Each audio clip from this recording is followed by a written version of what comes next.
Coming up on this episode of Crime Family. So yeah, this is actually the biggest mass shooting in Canadian history. So it's very scary and it's tragic, and like I said, it hits close to home for all of us. It was super terrifying because I didn't know how bad it was going to get, and then it was just like, it's one of those things I would always remember what I was doing that day. I didn't know what the hell was going to happen, but it was just like, where's this man going to end up and what the hell is he going to do next? It's so scary to me that people can just pass as a police officer so easily. Yeah, and of course your mind is never going, when you see a police officer or you see a police car pull up in your driveway, you're not thinking, oh, it's an imposter. Like, you're going to think, obviously, it is a police officer, so. And like, this is one of the parts of the case where I'm just like, what the fuck is happening? Yeah, terrifying.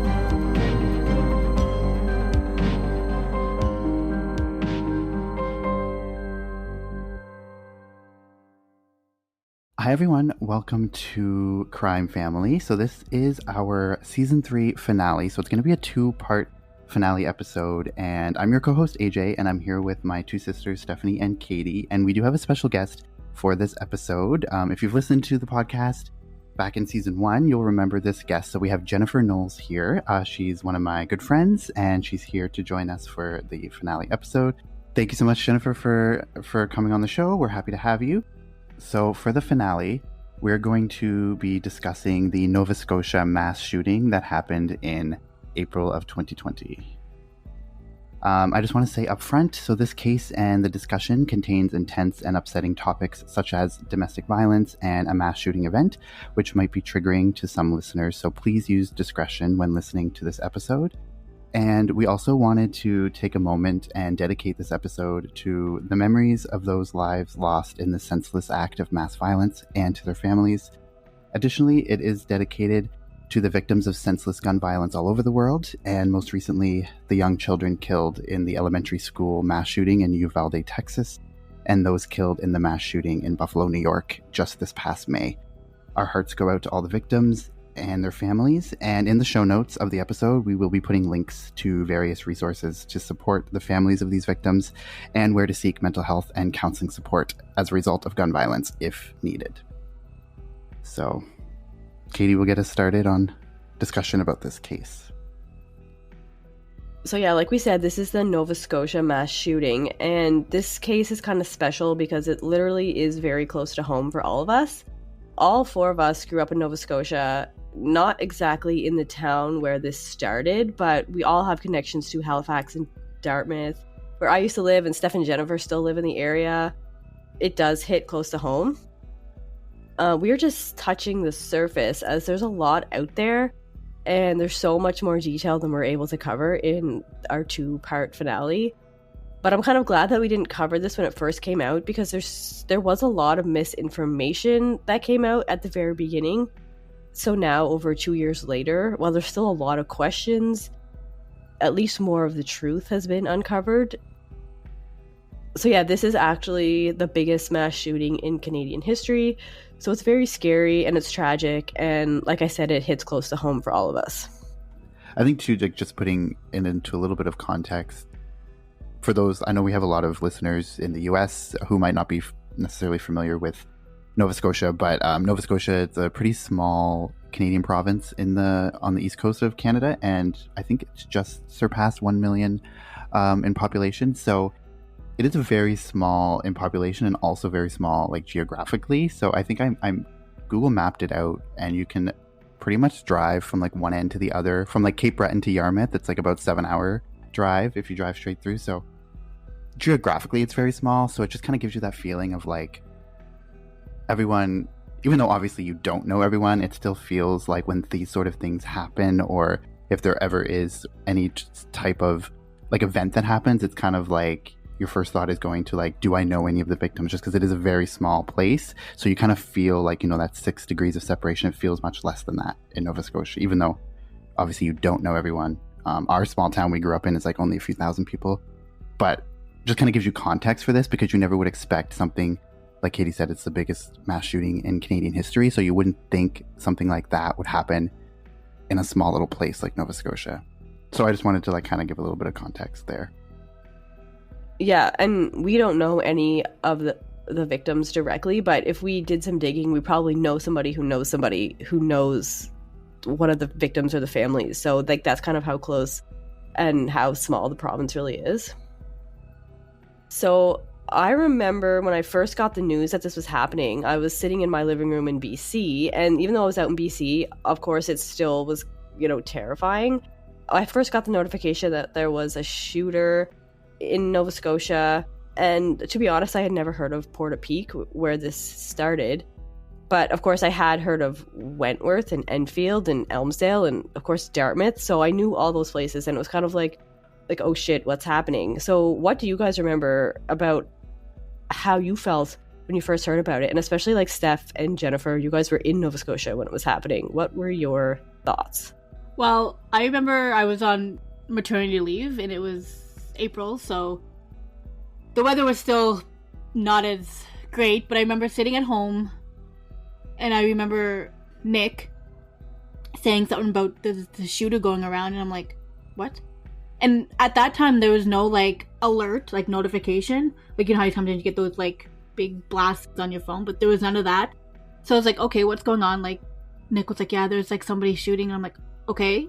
Like, and they were telling everybody to lock their doors, so I like literally locked my doors, locked my windows, even though like I was in Halifax and he was in Truro. It was still like he was in a car, so he could have came to Halifax or where I live in Lower Sackville. So I was pretty scared because I had like a young child at the time, and I'm like, we didn't hear any information. We had no idea where he was or what he was doing. So it was super terrifying because I didn't know how bad it was going to get. And then it was just like, it's one of those things I would always remember what I was doing that day. It's just one of those crazy things. And to this day, I still remember vividly what happened on that day. Yeah, pretty much the same thing with me. I live right in Dartmouth where he was on his way back. And like social media was just completely blowing up. Facebook, everybody had this post about this man who was on a rampage and started off in Portapique, and it was going towards Truro. And when I saw Truro, I immediately thought of my brother and his family, and it scared me fucking shitless. Like, I didn't know what the hell was going to happen, but it was just like, where's this man going to end up and what the hell is he going to do next, right? Like, yeah, terrifying. Yeah, it is super scary. I was scared and I was nowhere near it, so I can't imagine how it would have felt for you guys and people that were there. AJ, do you have anything to say about the matter? Yeah, I didn't live in Nova Scotia at the time, so it doesn't like, I don't have that experience of being in the province, but I just remember hearing about it, and I honestly can't remember. I think of what would have been the next, or like that morning, the first time I heard about it. I think probably on Twitter or social media somewhere, but I remember, yeah, just like being scared for everyone I knew in Nova Scotia because there wasn't a ton of information coming out. Things were blowing up on social media, but I feel like you didn't really know. A lot of it was speculation, so you didn't really know what was happening. You would just get like blasts of like there was an event here and then an event here, so then you're thinking, oh, is it multiple people or what's going on? And so you don't really know where the next sort of where it's going to come from next. I just remember like being scared for obviously like my parents and then like everyone and like Steph and everyone I knew who lived in Nova Scotia. So that's like what I remember from that day. Yeah, and as we get into this, you'll kind of see that there really wasn't a lot of official notification from the RCMP coming out. So there was probably a lot of speculation from people and like firsthand experiences happening, but there was nothing. The police weren't really being involved in social media that much. So I think that didn't help the situation at all and made everything kind of go more crazy. So there is a lot that is going on in this case, and I'm going to try and stick to the timeline chronologically for the most part, just to try and stay on track. So a lot of this is from the Nighttime podcast, who outlined it very well, and they also have a lot of detailed episodes about it as well.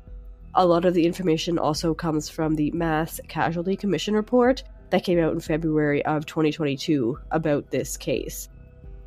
So we're going to discuss the timeline and events as we go, and part 2 will focus more on the police inquiry that is ongoing and kind of all their mistakes and missteps along the way.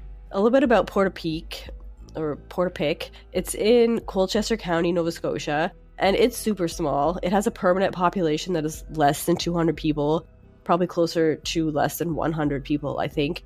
In the summer, when it has some of the residents that come to live there just for the summer, is when it gets closer to 200 people.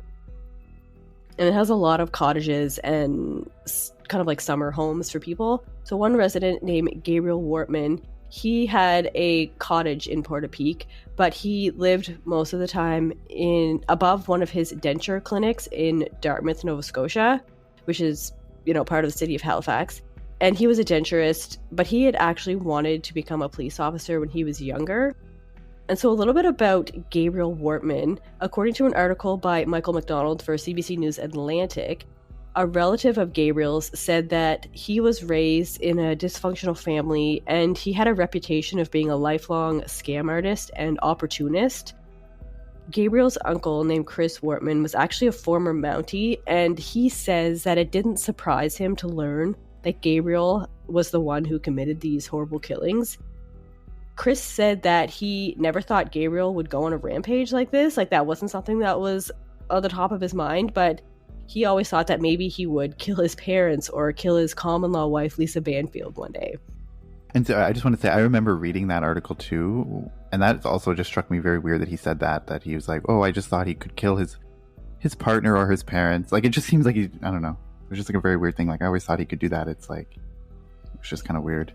So Gabriel was apparently very abusive towards Lisa, and he cheated on her a lot with anyone that he could, basically. And so he obviously really didn't care about her feelings. Chris says that Gabriel's parents were very strange and bizarre people, and so that's kind of how Gabriel turned out as well. And because of that, he really didn't ever have a lot of friends. Chris was the last family member of Gabriel's to be associated with him, but he eventually became estranged from him as well. He said he just kind of had this feeling that he had to cut ties from him, and so Gabriel was completely isolated from the rest of his family, eventually. So like I mentioned, Gabriel had wanted to be a police officer, but he never actually did become one. But he still did collect a lot of police paraphernalia. He had police uniforms, and he even had former police, like RCMP vehicles, which in Nova Scotia are white Ford Tauruses, and you can buy them at auctions, but they're completely stripped down of all the police equipment, and of course all the decals and the lights and everything would be taken out of the vehicle, and so it would just be like a plain white car. And he actually had a couple of these in his possession, but he was able to meticulously recreate an RCMP lookalike vehicle that was virtually indistinguishable from the real one. And so he took a lot of time in getting the right decorations, the right symbols to make his car look exactly like a real one. I think he even had the flashing lights and all that kind of stuff. So you can see that he was very prepared for this attack that he was about to go on.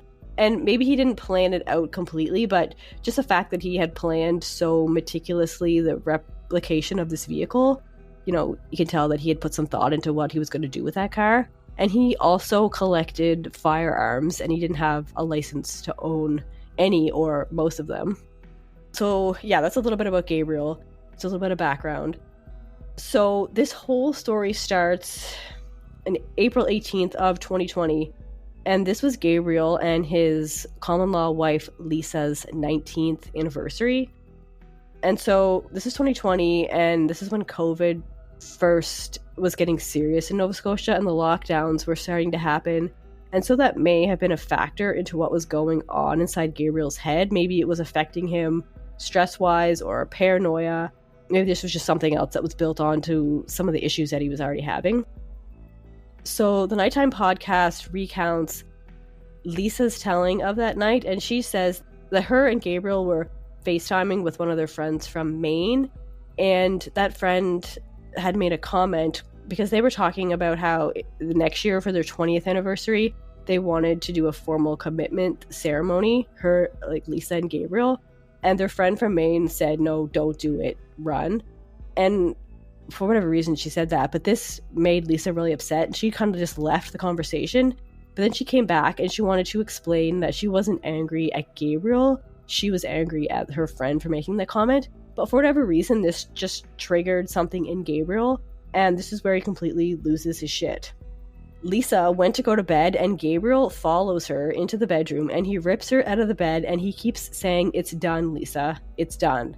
He tied her hands behind her back, and he starts to pour gasoline all over the floors. He lit the house on fire, and he drags Lisa out to another building that was on the property, and he's telling her that he's going to burn everything down, and then they're going to head to Halifax. So yeah, they're in Portapique this time. So he locked her in the back of this replica police car that he had, and by this time he's dressed in his police uniform that he had, and he's starting to load up the back of the car with a bunch of his firearms that he had. And he tried to put Lisa in handcuffs, and she's struggling. But yeah, she is in the back of the car, and she's able to slip out through, I guess he had that partition in the back of the car that you would see in a police car from between the front and the back seats. And she was apparently able to slip through the window in that, get into the front seat, unlock the front door of the car, and run into the woods barefoot. And so this all happened before 10 p.m. that night. So this is April. 10 p.m., it's completely dark, it's super cold, but she runs into the woods bare feet without any coat or anything. Gabriel doesn't really waste any time going after her. He just kind of loads up the car and heads off. So his first stop, he travels down the road to his neighbor's house named Greg and Jamie Blair, and they live with their 2 children. One of their children sees the police car, Gabriel, pull into their driveway, and Greg was actually outside. Greg was shot, and the kids and Jamie hear the gunshots. Jamie told the kids to go hide in her room, and they hide under the bed while she calls 911 around 10:01 p.m. And she knew who the shooter was, and she knew that was her neighbor, and she told the dispatcher on the other end of the phone that he was driving a police car. And they can hear Gabriel entering the house, and Jamie was in the room with her kids, but she was like bracing herself up against the door frame so that he couldn't get in, and he shoots through the door, and then he comes in and kills Jamie in front of the kids. They're under the bed though, but we'll never know, but we don't think that he actually saw the kids or knew that they were in there, because he leaves without doing anything to them. I'm going to play a few 911 calls throughout this episode, and just a warning, there are some very disturbing and distressful parts. And so this first 911 call is Jamie's call into the police department. So here it is. 911, what is your emergency? Sorry, I can't make out what you're saying. My neighbor. Yeah? Is crying out, I think he shot my husband. You think your husband's been shot? Yes. Okay, do you have a home phone or landline to that location? Where are you? Well, I know. What's the civic address? Orchard Beach Drive in Portapique. Orchard Beach? Is your husband injured? I don't know. I'm on the deck. I don't know what the fuck is going on. There's a police car in the fucking driveway. There's police cars in the driveway? There are a police car, but he drives. He's a denturist and he drives like Okay, sorry. Did you say there were police cars in your driveway? There is an RC, is just a label RCMP. It's not a Orchard Beach. Listen, you're Orchard Beach Drive in Portapique, Colchester County? Yes. You called from 902. Yes. Is your husband injured? I don't know. Can you see him? He was 6 feet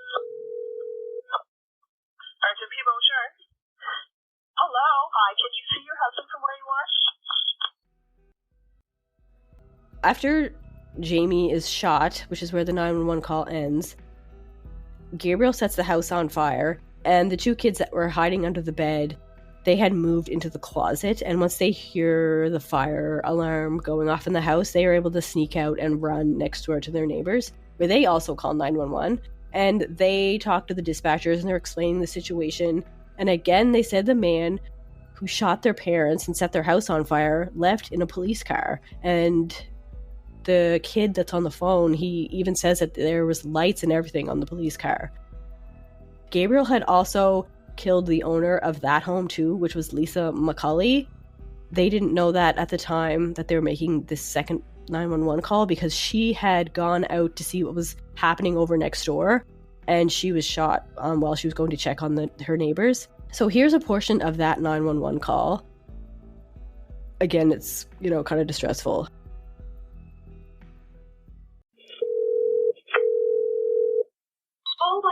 Hello? There is a crazy man, and he's burning down his own garage. He came over to our house, killed both our parents, and are burning down our house. Matt, where are you at right now? Do you know the address? Yes, we are at our neighbor's house. In between, we are at, what's their address? Are you in Portapic? Yes, Portapic. Okay. Okay, Miss, I understand. We've already got calls in for this area there. You said there's a fire there now? Yes, there's okay. a huge fire. Do you know which house you're at there in Portapic? Orchard Beach Road. Orchard Beach Road? Orchard Beach Drive. So, you know okay. where Portapic Beach Drive is? Yeah. Portapic Drive is? Yeah. Right in there, and then you take a left on the first one. Okay, is that where the fire is? Yes. Yes? Okay, just stay on the phone for me, okay? That's where we are. Miss? And the fire's right across. The fire's across the street? Yes. So at... Yes. Wait. Orchard Beach Road. That's where you're at right now? Yes. Okay, where is the fire at? Is it a street? Yes, it's right across the street from us. Our house, okay. and my little brother's house is Orchard Beach Drive, right beside it. Okay, and the fire's at... He came in, he shot my father 10 times. Okay. My mom was calling, and he came in and he killed her. Okay, where is she at? Is she still in the house? She's dead in her room. In her room, okay. And she is burning. Their house is on fire. Okay, where's the guy who did this? We don't know. He pulled out of the driveway and left. Do you see what kind of vehicle? It was a police car. I couldn't find the license. Okay. Did you see anything else about the vehicle? You said it was a police car? Yes, it was. It was? A police car. Okay. All right, so we've got police on the way there for the other part of this. I'm just going to put you in contact with fire, okay? I have you at Orchard Beach Drive in Portapic. And they shot our dog, and half of our dog is missing. Okay. Orchard Beach Drive in Portapic, Colchester County, right? Yes. Okay. And do you have a cell phone number or a number that we can get to? No. What's your phone number? I don't have a We don't have one. Her mom went over there and she hasn't came back. Okay. We don't know where our little brothers are. They went out okay. tonight, I guess. All right. But you don't have a phone number or anything? No, we don't. Okay. All right. Just stay on the phone for me, okay? I'm gonna put you through the fire for a second, okay? Okay.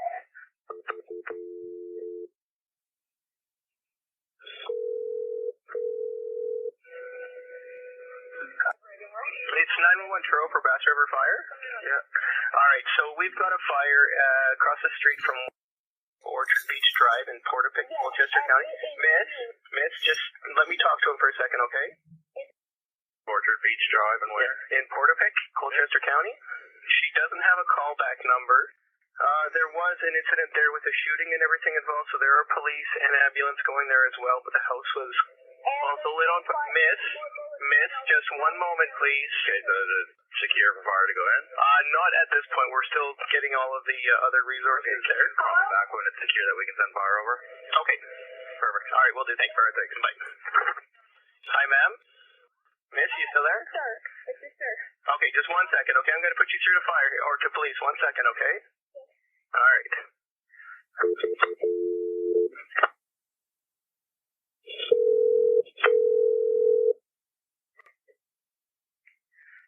Hello? RCMP?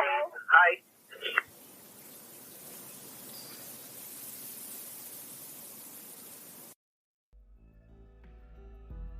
So one thing to think about with this 911 call is that there are 4 kids in this house now and no adults. So the 2 McCulley children and the 2 Blair children that had run over there after their parents were shot. And so you don't hear the full 911 call, but there are other transcripts out there. The RCMP do take precautions to protect the kids because they know that there are no parents there. They tell them to hide in the basement. They give them a safe word, which is pineapple. So the kids know when it's actually the police coming back for them, and then it's safe to come out.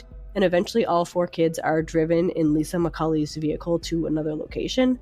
So it's just hectic. There's so much going on. So a few minutes later, now it's 10:22 p.m., there's another 911 call comes in, and this comes in from Andrew and Kate McDonald, who were home and saw the fires out of their window from their house, and they get in their car and decide to go see what's going on. So Andrew was calling about the fires. They're now in the car driving down the street, and he sees Gabriel dressed as a police officer, and Andrew stops to talk to him because he sees him coming up the driveway, and Gabriel points his gun at Andrew and shoots him while they're sitting in the car talking to 911. So we're going to play Andrew's 911 call as well. This one I think is the most distressing. You can hear the gunshots and the screaming. So we'll play that one for you as well. 911, what is your emergency? I'm calling from Portapic, and there's a house on fire down the road from our house. I just didn't know if somebody called already. Yeah, so you can see the house on fire? Yeah. What's the address? I don't know the exact address. It's on Orchard Beach Road. Okay. Yeah, we've got a few calls there. So Orchard Beach Road in Portapic, Colchester County? Yeah. 902-3. Yeah. And you see the house on fire? Yeah, we just drove down the road to check it out, but yeah, it's like a big garage. It's one of our neighbors, so he's probably not there. Okay, just one moment then. I'm just going to connect you to fire to make sure, okay? Just one moment. Yeah.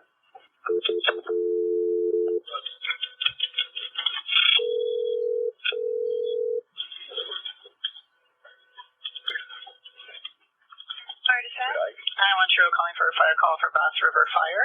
Yes. You've got the call there. We believe it's Orchard. Oh my God. Yeah, it should be close to that area, Orchard Beach Drive in Portapic, Colchester County. But we don't have there's another house on fire here. Yeah, he's on the road there and you can see. Do you see 2 houses on fire? Yeah, we just drove by another house and their whole kitchen's on fire. Okay, is there a police officer in the driveway? RCMP, are you aware the situation that's going on that road? Yeah, just he's saying there's 2 houses now on fire, so just thought we'd update you there. Okay. And he's at 902. The 2 houses beside each other, sir? No, they're down the road. Down the road from each other? What's the zip? Yeah, and then the police officer parked at this driveway, but I don't know what's he's coming around. I don't know if he's going to talk to me or what. Is it safe for that person to be on that road right now?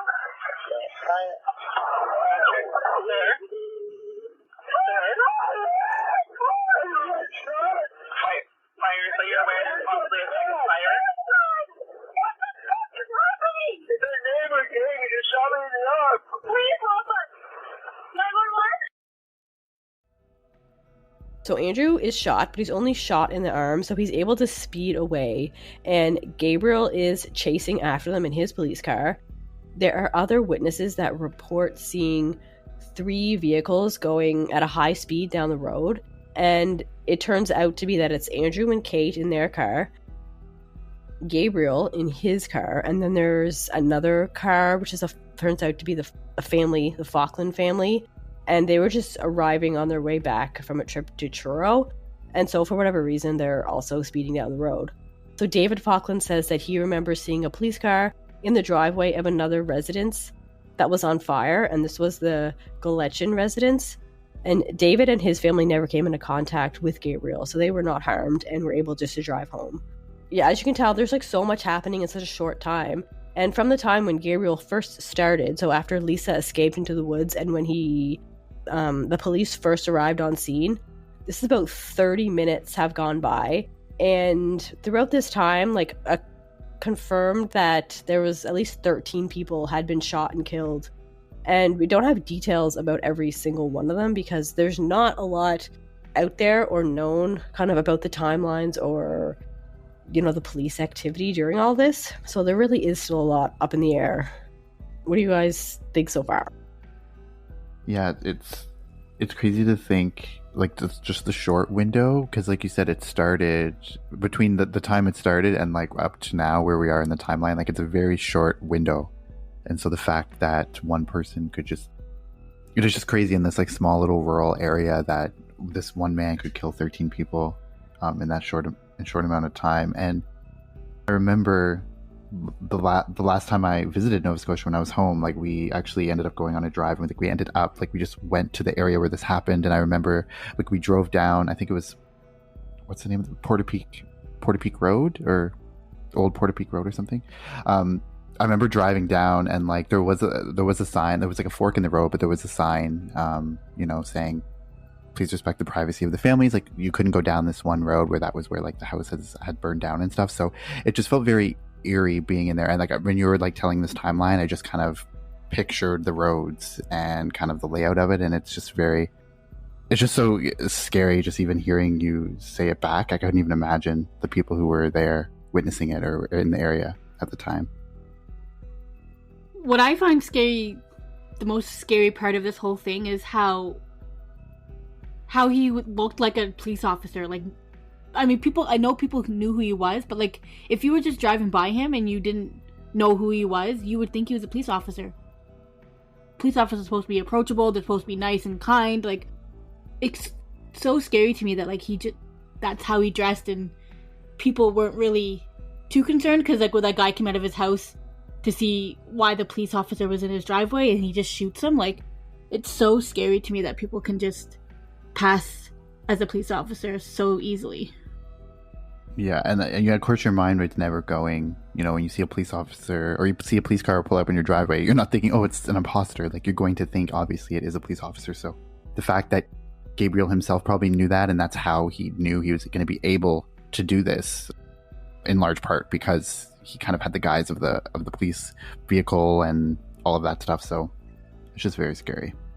Yeah, that's honestly terrifying. And I think one of the scariest things about this whole situation is like, are the 911 calls.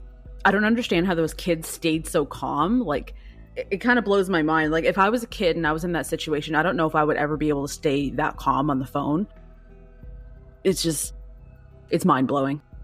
Yeah, because when he says, like, the 911 dispatcher says, "Oh, where's your dad? Oh, he's laying down in the dirt, and or my mom's upstairs dead." Like, he doesn't even like flinch. He's just super calm about it. But I think there's so much going on in that moment that he's just trying to get help as fast as he can. And if he spoke really quickly or was really frantic, it would be harder for the dispatcher to understand what he was trying to say. So I don't even know. I mean, that's a good point, but I don't even know if, as a child, you even have that much sort of forethought of like, I need to remain calm. I feel like maybe he was just so traumatized and just couldn't understand what was happening, and it's just, I don't know. It's just crazy to me that, yeah, that struck me too, that the kids were very calm. It could have been just a full state of shock too. Like, if I was in shock like that, I mean, I wouldn't know what to do in this situation, but you know, everybody reacts differently. Yeah. It is amazing how the kid is really able to talk to the police officers that calmly. And another detail that I didn't mention was the phone that he's talking to the police on is his father's phone. He had to go to his father's dead body and get the cell phone out of his pocket, and then they ran across the street. So, I mean, just the foresight to be like, I need to get this phone so I can call and get help, and then run over to his neighbors. Like, that's just crazy. Like, this kid is actually super amazing for even not flipping out about that. And he's like, yeah, both my parents are dead. My house is on fire. And I had to fish this phone out of my dead dad's pocket. Like, my God. So yeah, super traumatizing for sure. So police show up on the scene shortly after all those 911 calls come in, around 10:30 p.m. And they set up roadblocks to try and trap Gabriel. So if you remember when you were listening to those phone calls, like especially Andrew and Kate. They say who it is. They say it's Gabe. It's my neighbor Gabe. He's driving a police car. So they should be aware at this point of who at least they think it is, and that he's driving a police car. And so they block off both ends of the road. So of course Porta Peak is like this little place, and there's only like one main road, so they just block off both ends basically. However, there was a blueberry field that had a road through it that would allow anyone going down that road to bypass these roadblocks. And according to Elizabeth McMillan, reporting for CBC News, one of the constables on the scene, the fourth one to arrive on scene that night, her name was Constable Vicky Colford. She was talking to the shooting victims, Andrew and his wife Kate, and they both told her that there was a potential other way out down that Blueberry Field Road. And Colford actually said over the radio, quote, "If you guys want to have a look at the map, we're being told there's a road, kind of a road that someone could come out before here, if you know the roads well." End quote. But then later it comes out that Colford said she had no recollection of saying that over the radio, and the three other senior officers that were there on scene do not remember hearing it over their radio either. And they only know that this happened when they're reviewing the inquiry documents later on, that there was a record of this happening. And so she said it, doesn't remember it. Three other officers didn't hear it on their radio. So, I mean, everyone's maybe just so panicked, so in shock, they're not even listening to themselves or their radios, which is a huge, huge deal. I question, did they really not hear it, or do they are just saying that now during the inquiry because of all the mistakes they made? I don't know. I mean, I guess we'll never know if they actually heard it. Or maybe they did hear it, but they just weren't really paying attention because, you know, there was so much going on. She said she doesn't even remember saying it, which is another kind of weird thing. Maybe, I guess, in their defense, like, she was saying that she was talking to the victims who were frantic because, you know, Andrew had just been shot, and she was kind of trying to talk to them about the situation, and she said that she felt like a sitting duck.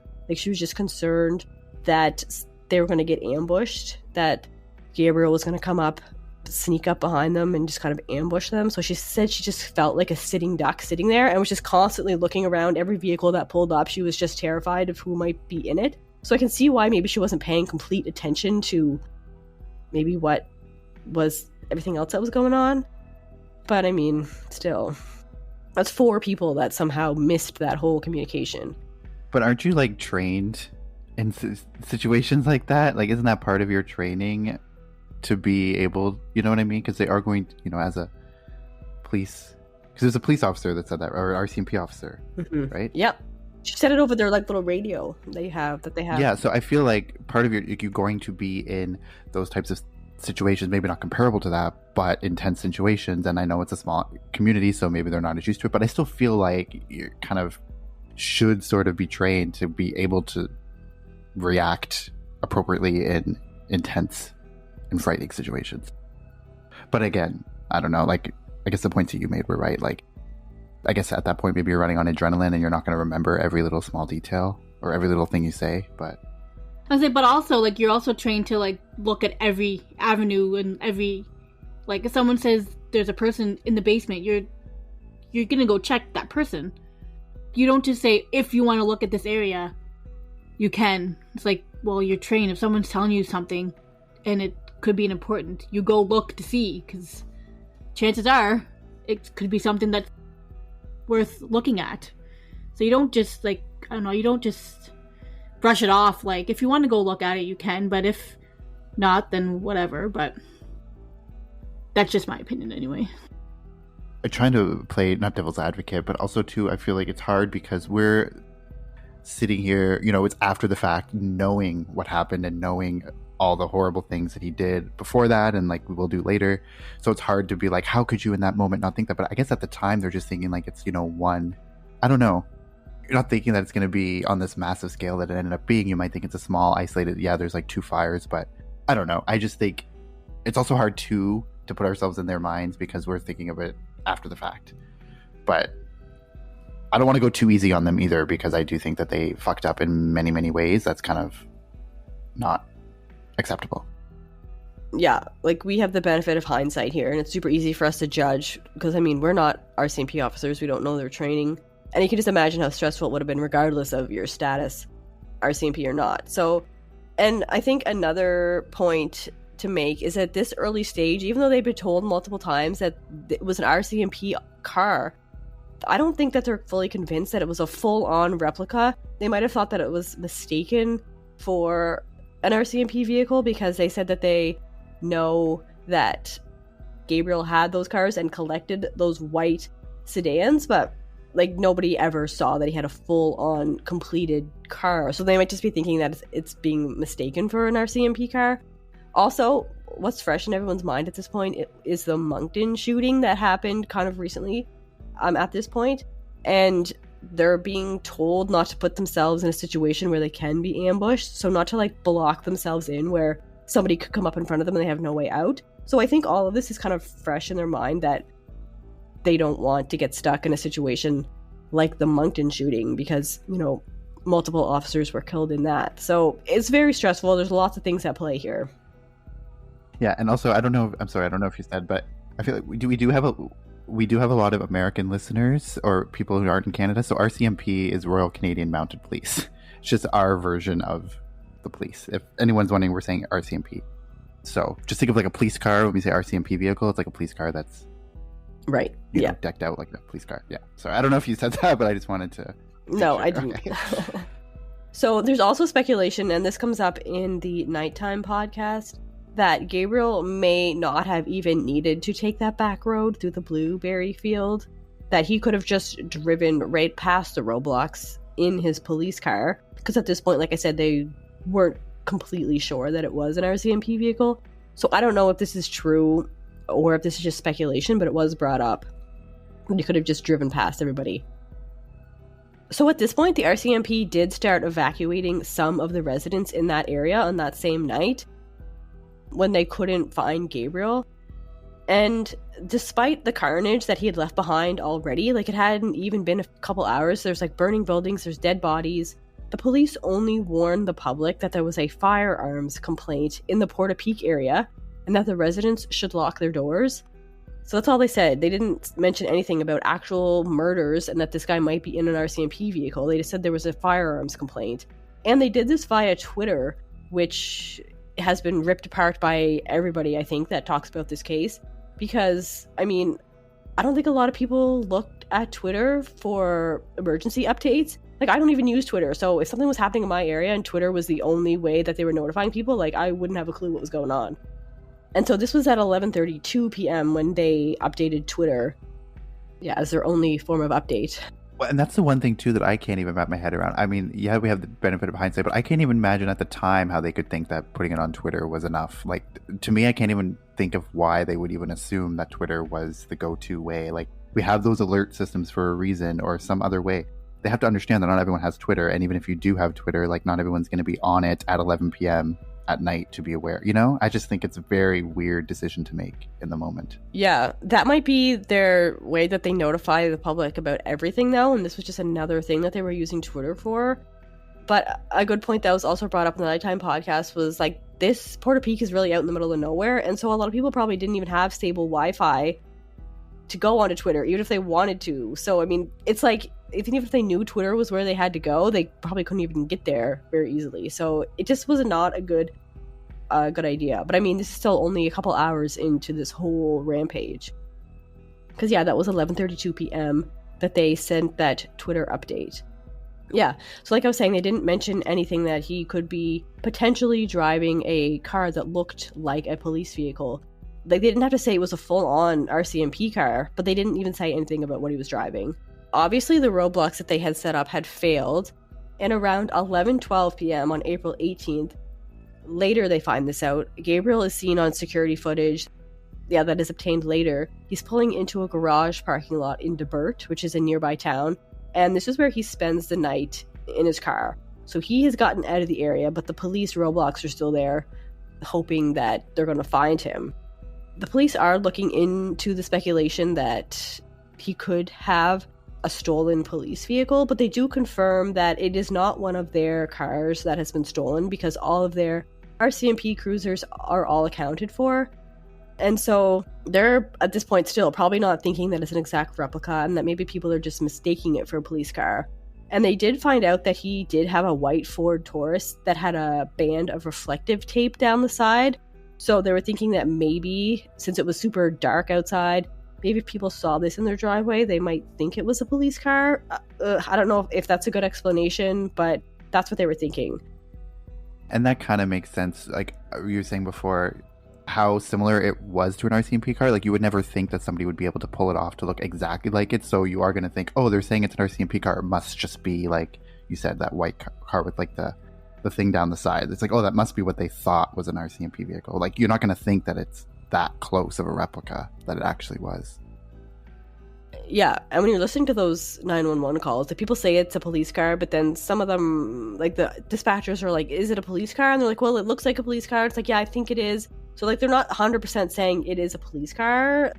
Sometimes they kind of backtrack, so yeah. But Jamie does say in that 911 call, she does say that, you know, he's a denturist, he drives RCMP vehicles. Like she does try to make that clear. But I guess either the dispatcher didn't hear that or... But yeah, and the dispatcher kind of mistakes it for, also there's RCMP cars in your driveway. And she's saying, yes, but it's him driving that car. And she said, oh, did you say that there's an RCMP car in your driveway? Like they're like still not cluing into what's actually happening. So like there's definitely just miscommunication about what's happening. Yeah, she probably thought like, oh, you mean like the RCMP are there right now responding to this call. Yeah, when really she was saying there's an RCMP car, but it's not the RCMP. And also it was a little bit, there was like parts that were like kind of the audio was unclear. I don't know if that was just that version that we listened to or if that's how it actually was. Like maybe the reception wasn't great. Because there were a few like words that were cut off or something. So I didn't know. Like it also wasn't super clear either what she was saying because there were a few words that just kind of got lost. But maybe that was just our like shitty version that we listened to. I don't know if that was the real, you know, if that was the actual, how it sounded in the moment. Yeah, I don't know. There's a lot of like inaudibles and some stuff is cut out. You can look at the transcripts. I haven't done that. They might be clearer. Okay, so like I was saying, they were thinking that maybe that white car with a strip down the side could be what people were mistaking the car for. But at 1:54 a.m. on April 19th, they did find that vehicle parked in a parking lot and there was snow on top of it, which was undisturbed. So they knew that it had been sitting there for a while and that wasn't the car being used. So there's another hint that it wasn't just being mistaken for this car because it wasn't the one he was driving. So at around 5:30 a.m. on April 19th, Gabriel is on the move again. He leaves that parking lot in DeBert and he heads to the small town of Wentworth. And he gets to the home of his next victims, who are actually some of his friends, Alana Jenkins and Sean McLean. They were both killed in their house, and the house was set on fire. No one was able to call 911 during this attack, so neither of the residents in the house, they were probably sleeping at the time of the attack, is what I'm assuming, so neither of them were able to call 911. Both were killed, so Gabriel, again, was able to kind of slip out of there undetected. So now it's been almost 9 hours since this whole thing started, and Lisa, who's Gabriel's partner, finally emerges from the woods where she was hiding. It's about 6:30 when she finally comes out and goes to a neighbor's house and calls 911, and they go out there and talk to her. And this is when she actually tells them straight up that Gabriel had an exact replica of an RCMP vehicle, and he was dressed in the RCMP uniform, and he was loading up that car with firearms the last time she saw him. And so 7:30 a.m. on April 19th, the police have further confirmation that he is driving an RCMP vehicle, but they still didn't warn the public about it. They didn't tell the public that there's some madman on a rampage in an RCMP car, which still blows my mind. I'm not sure why they just wouldn't say anything. I know, it makes me so angry and annoyed. I can't understand. I really don't understand why they wouldn't have at that point. What, were they afraid of confirming it for some reason? Like they didn't want, I don't know, but they knew it was true. They knew that was the information. So why they wouldn't put that out there at that moment is just, I don't know. I know. I feel like they're trying to protect themselves, be like, oh, we don't want people to know that there's a car out there that looks like ours for some reason. Like, that's all I can think of, because I don't understand why they wouldn't warn people about it. Yeah, so, I mean, at this point, the police should know that Gabriel's no longer in the area. Because, I mean, it's such a small little community. There's just that two roads out, and they can't find him, and they don't see his car anywhere. So they must know that he's escaped, but they don't warn the public that he may be on the loose. They did make another tweet, though, that there was an active shooter in Portapique. So they're now saying that there's an active shooter in Portapique after he's already been gone for hours. And they did notify police stations across the province to be on the lookout for Gabriel, and they told them that he was in a police vehicle. So they knew he was probably out there in a police vehicle, not in Portapique, but they didn't warn the public that he had left the Portapique area at this point. 8:54 a.m., they tweet again that they know who the shooter is, and they release his photo to the public, and they release the names of some of his victims, but they still don't warn the public about the police car. So it's like, it doesn't matter that the people know what he looks like, because as soon as, like we were saying before, you see an RCMP vehicle, you're gonna feel safe and trust the person in that car. So it just doesn't seem like they care that much about this for some reason. So Gabriel leaves the home of Alana and Sean around 9:30, so he spends a couple hours at their house. He sets it on fire, and when their neighbor Tom Bagley comes out because he sees the fire, he tries to help because Tom Bagley is a retired firefighter, and sadly Gabriel sees him and shoots him as well, so he dies.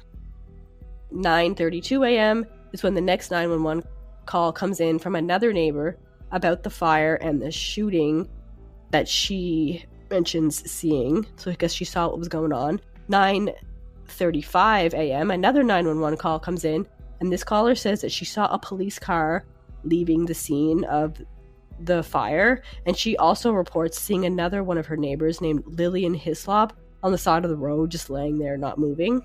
So 9:47 a.m., Corporal Peterson sees Gabriel driving past him while he is responding to these 911 calls, and he actually recognizes Gabriel and calls in to confirm that he sees him. Meanwhile, Gabriel goes to another home of someone he knows, and he knocks on the door and is telling them that it's the police. But before he had got there, they were looking out the window, and they actually see him, and they recognize that it's Gabriel. And so they call 911, and fortunately for them, he leaves without getting in their house. But again, he escapes before the police get there. Now it's 10:02 a.m., and there's another 911 call that comes in from a woman who was talking on the phone with her friend named Heather O'Brien. And while they were talking, Heather tells her that she heard gunshots and she saw a police vehicle moments before she starts screaming, and then the call ends. So Heather was also shot by Gabriel in her car. Finally, at this point, is when the police warn the public about the replica police car that Gabriel is driving. It's still only via Twitter, though, and they give kind of an explanation of what makes this car a little bit different than a real police vehicle. They point to the numbers on the back of the car, which don't match any of the actual RCMP vehicles. So they're saying if you see that number on the back of the car, then that's the fake one. So, I mean, at least they're telling them, but this is like 12 hours later at this point.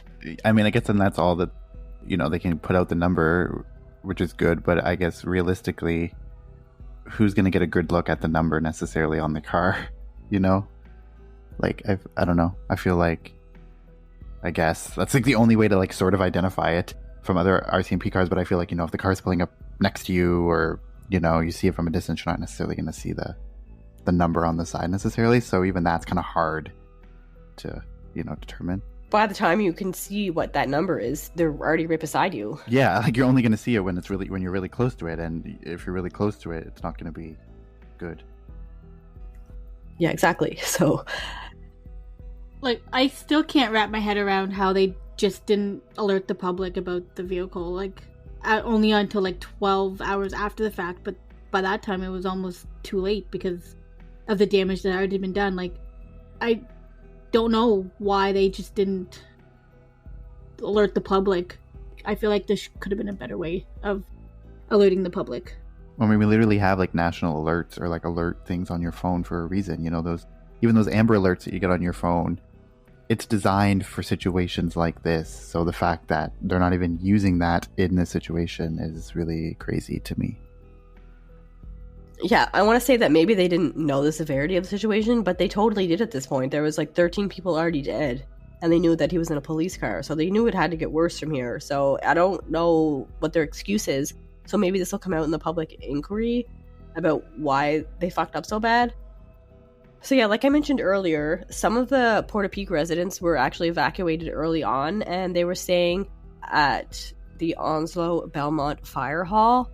And clearly by this point, the police had figured out that Gabriel is continuing on his spree, and it's just chaotic, of course. And like, this is the part, one of the parts of the case where I'm just like, what the fuck is happening? Like, it's 10:22 a.m. in the morning. 2 RCMP officers pull up to this fire hall, and they get out of their car, they take cover in a ditch, and they just open fire on an officer that was standing outside this fire hall. This was an actual RCMP officer. He didn't get hurt, nobody else got hurt miraculously, but there's no explanation on what was happening and why they just opened fire on this fire hall. Like, what? People are just like panicking, and they saw a police guy and they just started shooting. Like, it doesn't make any sense. They're just making the situation worse. I remember first reading about that, and I was so fucking pissed off because the 2 police officers that were open fire, they didn't even go and check on anybody that like, they could have shot and killed somebody just out of pure spite of thinking that it was Gabriel Wortman. Like, that's so fucked up. I know, it really is. Like, this is where those people that were being evacuated were being held, and these police are open fire on the fucking building, and then they just like, oh, whoops, that's not him, and take off. Like, what the hell? I don't know. I know, it's like such a shit show, I feel, on every level. It's just like incompetent after incompetence. It's so crazy. And like, that story of the fire hall is just, it's like embarrassing, honestly. It really is. It's like they definitely like totally saw this one police officer randomly, completely panicked, and just decided to try and kill him. Can you imagine if they would have killed him? Like, Jesus. I know, it could have been so much worse. Like, you know, they're lucky they didn't kill someone. Yeah, or killed one of the evacuees inside that building. Like, Jesus Christ. It could have been a lot worse. But, like, that was totally senseless. Doesn't make any sense still. Now, about 20 minutes after this happens, at 10:42 a.m., Gabriel is spotted on Highway 2 in Brookfield. So after hearing this update, Constable Heidi Stevenson, she radios her fellow Constable Morrison, and she tells him that she is going to meet him at the checkpoint where he is at. So they're still everyone's on the lookout for Gabriel. They have gotten this info that he's on Highway 2 in their area, so she's ready to meet Morrison out there to try and get him. So Officer Morrison, he sees an RCMP vehicle traveling towards him, and Morrison radios Heidi asking if that's her coming towards him. And Heidi Stevenson confirms that yes, it's her because she's traveling towards him. But it turns out that actually Gabriel, who happened to be traveling the same way, was just a little bit ahead of her, and he pulls up to Morrison and he just starts shooting at him through the window. Morrison is actually able to escape, and even though he's shot, he's able to drive himself out of the situation. But Stevenson encounters Gabriel on the road, and Gabriel actually has one of those things that some police SUVs have, like I forget what they're called, the things they put on the front of their grills so that they can ram people, and so that it protects them from people trying to ram them. So the standard sedan RCMP vehicles don't have that, but his actually did have it, so he equipped his with that. Gabriel did. And so he was able to ram Stevenson's vehicle and push her kind of off the road. She shoots at him multiple times, but he shoots back and unfortunately kills her, and he gets out of the car and gets her gun away from her. Seeing the accident between 2 police cars, a good Samaritan named Joey Weber pulls over to try and see if he can help, and he ends up being shot and killed by Gabriel as well. Gabriel had put him in the back of his police car, kills him, and then he sets the police car on fire with Joey in the back. So I mean, it's just escalating and escalating as we go on. Now with his police car on fire, Gabriel steals Joey's car, so now he's in a different vehicle than he started out in. And now it's 11:06 a.m. and the police update Twitter with the new vehicle information. They figure out what has happened pretty quickly. They say that he was coming from Brookfield, but that's actually wrong. He was actually headed in the opposite direction. So instead of heading out of Brookfield, he was heading to Shubenacadie, which is like the opposite end of opposite way on the highway. So he arrived at a woman named Gina Gollay's house, and she knew Gabriel because she was another dentist in the area. She was kind of scared, like she knew what was happening and felt that maybe he was going to come and see her. She had called her family to come to her house and be with her because she was afraid that he was going to come to her house, and she was right. But Gabriel gets there before her family gets there. He breaks in and chases her around her house and actually kills her before her family shows up. He changes his clothes at this point, so he's not in the police uniform anymore. He's in civilian clothes, and he steals her car. So now he's in a different car. Gina's family does show up a little bit after Gabriel has left, and they call 911 again. So they're still on his trail a little bit closer, but they've still missed him again. At this point, he's in Gina's car, and her car hardly has any gas. And so it's speculated that, or known, that Gabriel was on his way to Halifax. So he wasn't going to make it in that car, so he had to pull over and get some gas somewhere. So he pulls into a gas station in Elmsdale, and there just happens to be a police vehicle in the spot beside him, getting gas as well. And they're just watching him struggle, because he pulls into the gas station spot on the wrong side of where the actual gas tank is. And so he tries to pull the pump all the way like around or on top of his car to the other side to try and get the gas pump in. And it doesn't reach, and he gets frustrated, just puts the gas pump back and drives away. And so he goes to the next gas station, which is the Big Stop gas station in Enfield. And he arrives there at 11:26 a.m. And I mean, somebody was being vigilant, because I feel like the police saw him, figured out who he was, and maybe warned the police up the road or something. Because when he pulls into that gas station, almost immediately, a police vehicle pulls up right beside him, and they don't waste any time. They get out of the car, they open fire on Gabriel.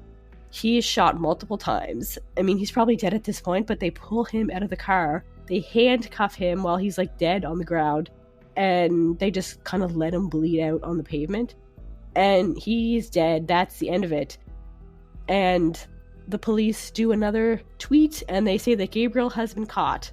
And, I mean, that's the end of his rampage. All in all, there was 22 people in total that were killed. 3 others were injured. One of the women was pregnant, so her unborn baby was killed as well. And all of this happened throughout 13 hours. So that's the end. Scary. But there's still so many questions about why this was such a shit show. Any final thoughts? It's just so crazy. And yeah, I don't know. It's just like kind of, and it's very unusual, like a mass shooting, because normally, you know, mass shooting would happen, you know, in one location most of the time, right? Where it's this one, it's like he literally drove throughout the province in different little communities and shot people throughout the whole. And it's wild to think. And the fact that the RCMP, he really, I'm trying to think of what the saying is, but he really did, you know, he knew, I don't know what I'm trying to say, but he really caught them. What's the saying? Like, he really caught them with their pants down. Like, they really didn't know, they weren't equipped, and he probably knew that, and he just, you know, was able to escape while they were all trying to figure out what to do. And they just, the fact that they were outmatched by one person when they had multiple people, you know, it's really sad. He's pretty brazen to go and get stopped for gas. The Elmsdale gas station is pretty busy. It's one of the busier ones on that highway. So for him to stop to get gas is pretty brazen of him, knowing what he just done. But I feel like he had no choice. Well, I guess, yeah. I feel like he had no gas. True. But yeah, luckily they were fucking paying attention finally and caught him. But yeah, I'm thinking like, and all the people he attacked were, like, it was all very personal because it was his neighbors in that little community that he knew. He could have very easily gone to, like, a busier city. Like, he could have started in Halifax and shot up the streets. Instead, he went to that little town where it was personal to him. So it seems like just something snapped, but it doesn't really make sense, like, what happened to make him kind of go over the edge. Mm-hmm. Well, I was thinking, like, if he did get away from the police after getting gas, like, he was headed towards Halifax, so God knows what he could have done when he got here. Like, his mission probably wasn't over. He was probably still gonna shoot up anybody he saw, like, on the highway or towards Halifax. So kind of good in a way that he's where he stopped, because you never know what could have happened if he kept on going. Oh yeah, I feel like he would never have stopped until he got caught. Mm-hmm. Well, wasn't his plan like to go to his denturist office and burn it down too? Like, wasn't that, or maybe that hasn't been confirmed, but that's what I was going around, was that like he was planning to go to his denturist office and do that. But maybe that makes sense, I guess, because he was headed that way. And that's like right down in downtown Dartmouth, like right in the smack dab middle of Dartmouth. So a lot of damage could have been done if he decided that's where he was headed to. And obviously, I mean, it seems that he had been planning something like this for, I mean, is that the conclusion? I feel like he was planning it because he did collect the RCMP vehicles, so it's like he doesn't necessarily, like, was he doing it for this reason, or he just like was collecting them and he was kind of, you know, enamored with RCMP or whatever, and then he was just thought it was an afterthought, like, oh, I can use this to kind of go undetected? Or do you think that it really was sort of this intricate thing where he thought, okay, I'm gonna like do this just for this sole purpose? Because I can't really decide if maybe, you know, he was just collecting them because he liked them, which is still weird. But I don't know, I feel like maybe he didn't care, but I mean, I'm sure it's completely legal to have a replica RCMP car that you've made yourself just kind of sitting in on your property. So I feel like he wasn't just going to make it to have it, because he would have got in trouble. It would have got taken away if he got found out. So I think he made it so that he could get away with something. And he obviously did have like the guns and the firearms to be able to do it too. And it just seemed like he had a very, you know, he knew the routes. Although I guess he lived there, so it's not that hard to know the routes out. But it just seemed like he kind of knew like where their weak spots would be, like how he could escape undetected, and how all of that kind of happened. I just feel like it's not just a spur of the moment. He was in a rage and then he's like thought to do this. I feel like maybe he had planned to do something like this, just didn't know necessarily when. But then when he got in that violent rage, it's like, okay, this is the time. Because I don't know. It just seems like everything, although the RCMP did screw up a lot, so maybe just they screwed up so much that it made it look like he had a plan, but really they just made it very easy for him to be able to do it. Maybe. But I feel like he did have a little bit of a plan, because it's not like he hit every single house on the way. He skipped some and went to certain houses of people that knew him for sure. So he definitely had something to prove to these people. I don't know whether he was mad or he just lost it. Yeah, I don't know if we'll ever know how long he was planning or what his actual motivations were. And it seems like it took very little for him to actually go off the deep end. I mean, that little comment by that person, that friend he was chatting with from Maine, or like the argument that he had with Lisa about that, like obviously it was building up to that, because that doesn't seem like a huge significant argument, you know? So it's just crazy. Like obviously he was already at the brink already. It's like I was saying, that's when COVID was first hitting, so maybe something was going on with that, because reportedly he was like stocking up on gas. Maybe that was just so he could light all these houses on fire, but it seemed like he was stocking up on gas because when COVID hit he would need it. And he stocked up on like a bunch of rice and like staples and stuff. So maybe he was just worried about the pandemic, like actually worried about it. And that was a stressor as well. Maybe because the businesses were shutting down and stuff. It could have been because at the beginning of the pandemic, if it was anything like a non-emergency thing, like dentist office, they all got shut down. So I'm guessing that he would have been forced to close his denture office. And he probably, I don't know, that may have kind of pissed him off. It could have been some other sort of underlying issues, you know. Yeah, that's true. And I did read a few articles saying that people had said that he was very, stressed or very, anxious about COVID. And he was, that could have been something that just added on to his stress that he already had. So it's kind of like he was already at the brink and then COVID just kind of pushed him over the edge. Because this is April of 2020, right? So literally the things had just closed like a couple of weeks before, in mid-March. So, or maybe a month before. So it was really at the beginning when everyone was kind of everything was sort of uncertain and stuff. So yeah, so maybe he was stressed about that. And like I was saying before, he really didn't have a lot of friends because he was just this weird guy. And so maybe that comment when that person, said don't commit to him and run, basically, he was thinking maybe he was going to lose the only real friend that he actually had, like his partner. So that put him over the edge. Like, that seems plausible as well. Obviously, nothing justifies what happened, and nothing can explain it to be like, oh yeah, that makes sense. Like, nothing makes sense in this situation. Yeah. Like I said, there's probably things that were kind of adding up all at once that kind of just pushed him over the edge. And it was just, and he did have violent tendencies before. I mean, from the articles I read, stuff about the inquiry that came out, like it's not like he wasn't known to be a violent person in the past. So he was somebody that had that tendency. So I guess all of this just all added together to push him to this, which is crazy.